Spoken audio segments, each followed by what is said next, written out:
Sasa nikizungumzia kisoka kiwango changu cha mechi ya leo, hatujaonyesha kiwango kikubwa, nadhani ni kwa sababu za msingi. Sababu ya hatua ya kwanza ambayo tukiwa ugenini tulionyesha kiwango kikubwa sana na tukapata matokeo makubwa sana. Yakatufanya kwamba sisi tuweze kuvuka hatua tukiwa tupo ugenini. Kwa mechi ya leo ilikuwa ni mechi ambayo Waswahili leo tulikuja kuaga msiba. Maana yake nini?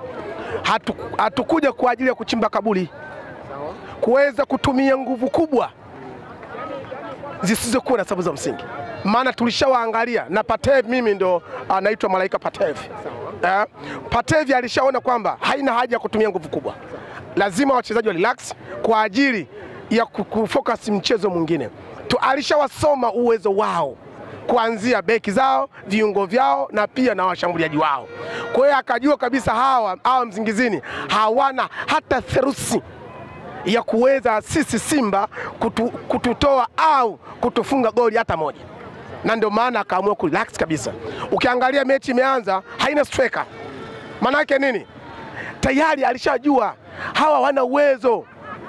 Na ndio maana tukizungumzia kisoka kwamba leo nikisema kwamba tumecheza vibaya nitakuwa nakosea.